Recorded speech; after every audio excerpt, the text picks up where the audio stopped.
Les examens sont proches et on commence tous à ressentir la petite tension dans l'air, le stress.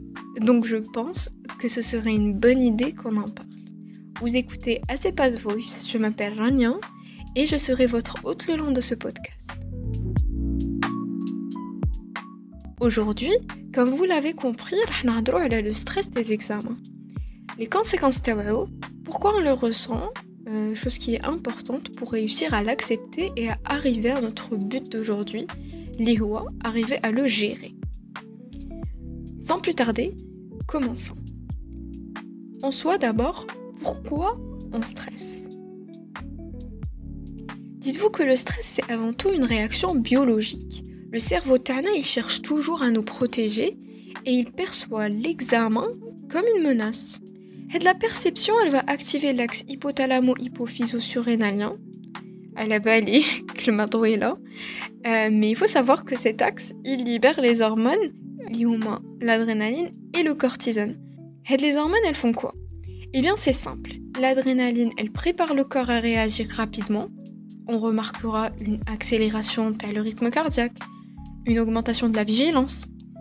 Quant au cortisone, en petite quantité, il aide à la mémorisation et à la concentration. C'est pour ça que vous remarquez que la veille d'un examen, vous arrivez à mémoriser plus rapidement les informations que quelqu'un d'autre à l'aise, on va dire. En excès, le cortisone, il peut causer de la fatigue, exagérer l'anxiété ressentie et donner les fameux troubles du sommeil. Ce qui est bien évidemment contre-productif qui dit chouf.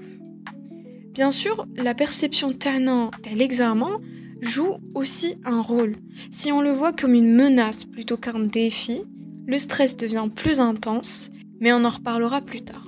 En tout cas, on passe à comment mieux gérer son stress. D'abord, l'organisation à l'avance.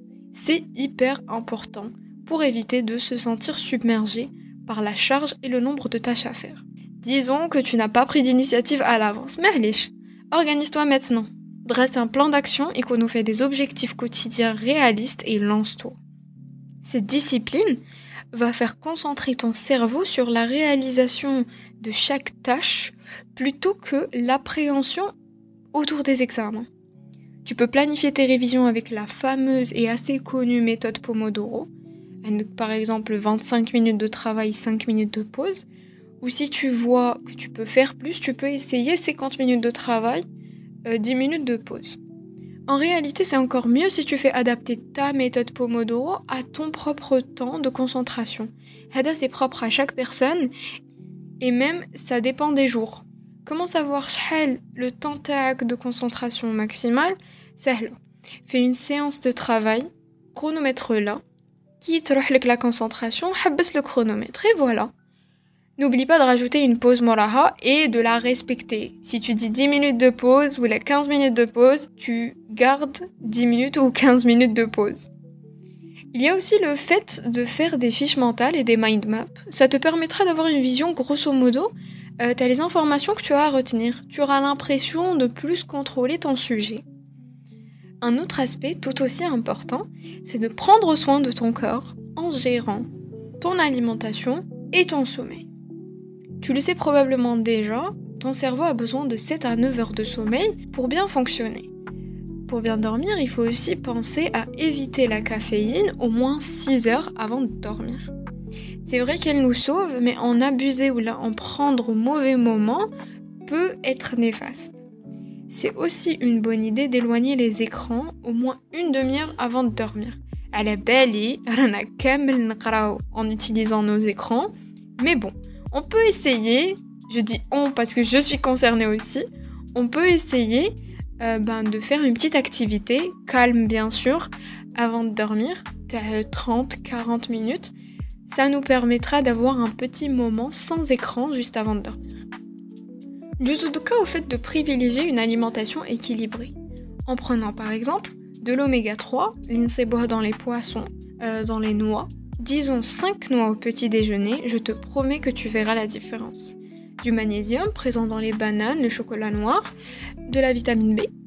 Hadouma la concentration et le soutien de notre système nerveux. Tu peux les prendre dans des compléments alimentaires aussi, mais honnêtement, rien n'est mieux qu'un bon régime alimentaire. En tout cas, disons qu'on est stressé. On a bien dormi, on a bien mangé, mais ça n'a pas empêché la crise d'angoisse d'arriver. On fait quoi? Il y a des techniques de relaxation qui peuvent s'avérer très efficaces. Il faut pas juger avant d'essayer. Il y a par exemple la respiration abdominale. Concrètement, c'est un type de respiration où on va s'empêcher d'impliquer la cage thoracique et on va plutôt solliciter le diaphragme et les muscles abdominaux.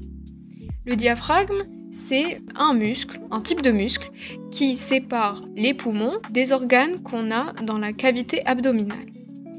Si vous immobilisez votre cage thoracique, vos poumons, ils pousseront vers le bas. Pour expirer, il vous suffira de faire rentrer votre ventre, ça videra vos poumons. Voilà la manière de respirer, la technique à la respiration abdominale.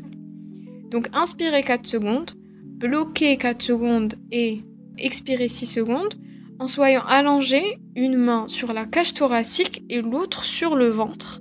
Essayez jusqu'à arriver à la faire correctement et ça peut aider en moment de stress. Kintonic, une technique qui se nomme la cohérence cardiaque.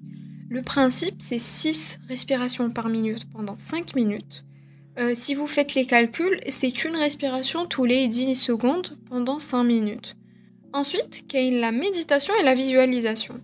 En fait, il faut savoir que notre cerveau, il croit à tout ce que vous lui faites croire. Pour illustrer le phénomène, le meilleur exemple, c'est avec le moment où vous parlez de quelque chose que vous prévoyez de faire en détail à un proche. Je ne sais pas si vous avez remarqué, mais le fait de visualiser la chose, votre cerveau ressent la satisfaction de l'avoir accompli. Le cerveau croit tout ce qu'on lui fait croire. S'imaginer être capable de réussir un examen permet de diminuer la peur et d'augmenter la confiance en soi.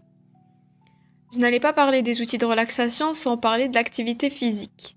30 minutes d'activité physique régulière favorisent la sécrétion de dopamine et de sérotonine, les neurotransmetteurs du bien-être. C'est pas moi qui le dis, ce sont les scientifiques.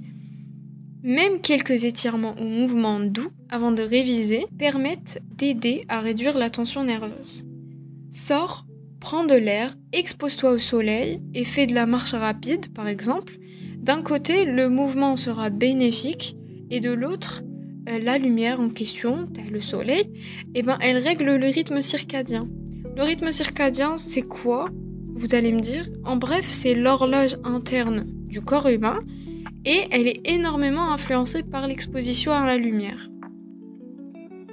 Enfin, je dirais que le stress n'est pas l'ennemi, mais il faut apprendre à le canaliser et à le convertir en un booster de performance. Il faut aussi veiller à adopter un discours interne positif. Elle est étroitement liée à la visualisation, c'est d'ailleurs un de ses moyens.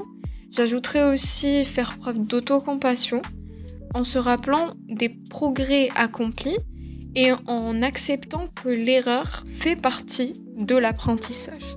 Même si tu n'arrives pas à finir la maudite to-do list que tu t'es fixée, va à ton rythme et fais de ton mieux. C'est tout ce que j'ai pour vous aujourd'hui. On arrive à la fin, la belle Isafto. Je vous encourage à expérimenter les techniques. J'espère que l'une d'elles vous sera utile.